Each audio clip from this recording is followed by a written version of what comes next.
In this video, let's talk about the types of income that are possible. There are very different ways to earn money. This video is brought to you by Appy Pie Academy.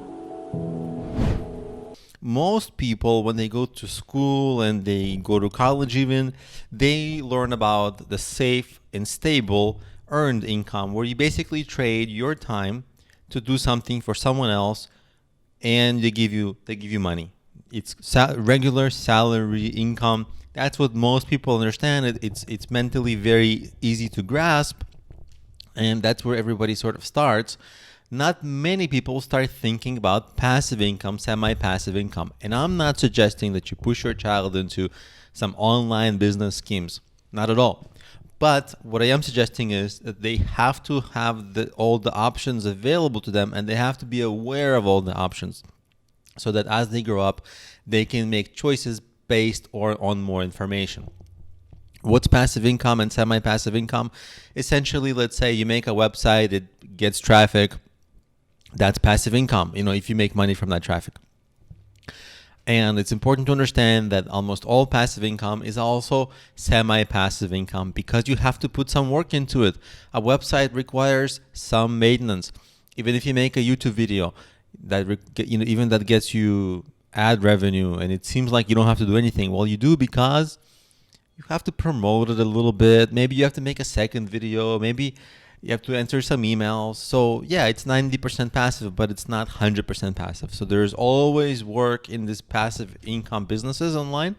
There's a lot of work behind it that makes it semi-passive. Very seldom is it really truly passive. And if it is, you're probably making less money than if you added fuel to the fire, so to speak, and put effort into it to grow it. And so if it's semi-passive, usually passive income ideas are better, earn money, are more effective when they're semi-passive, when you consistently fuel them. Of course, there's investment income. That's something that your child will learn after making a little bit of money, and if you explain to them how to invest that money intelligently so that the money starts working for them. And your child will and should learn about different kinds of business model. There's subscription business models. There's subscription-like business model. Very good example is the gardening or lawn care business. Guess what? Even though it's not a subscription, it's subscription-like, because the person who buys this service, their grass grows back every month or however, at whatever interval.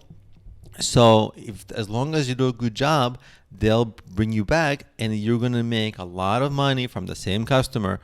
And that's something to learn, right? That regular customers are amazing. And maybe something you do online will be ads, or if you do e-commerce, you'll learn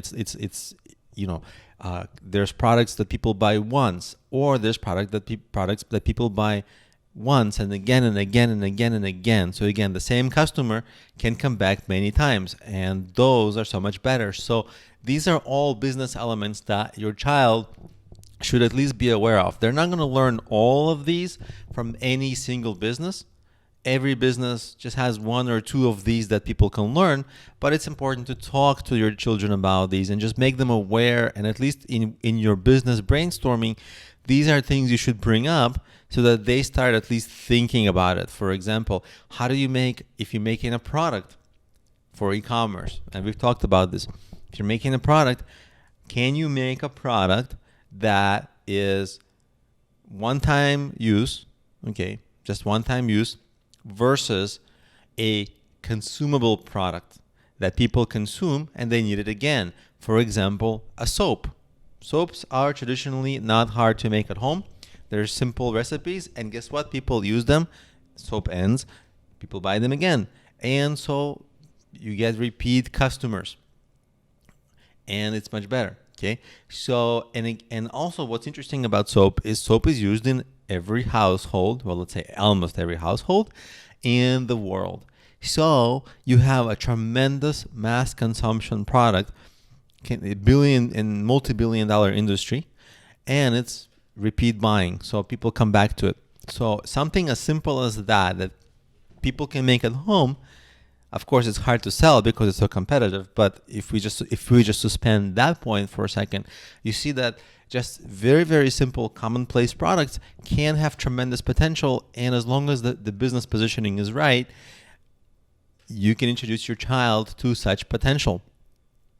And another interesting thing to ask your child is, when you're brainstorming, like, is it better, let's say, to get a job for one day, do a job for a day, and earn $200 versus getting residual or passive income from that and earning $1 a month for the rest of your life, or $2 a month? What will be the breakdown? And of course, everyone has different taste, because you learn about, well, if you make that $1 a month now, in 10 years, that $1 is going to depreciate. It's not going to be as valued as much, right? So you get to discuss the merits of long-term income versus short-term income, and what you can do with money up front, and getting earning percentage from your money if you just put it into a CD, and the rates. And so all these conversations stem from one another, and they're almost cascade style. Once you talk about one thing, it leads to the next thing, leads to the next thing, leads to the next thing.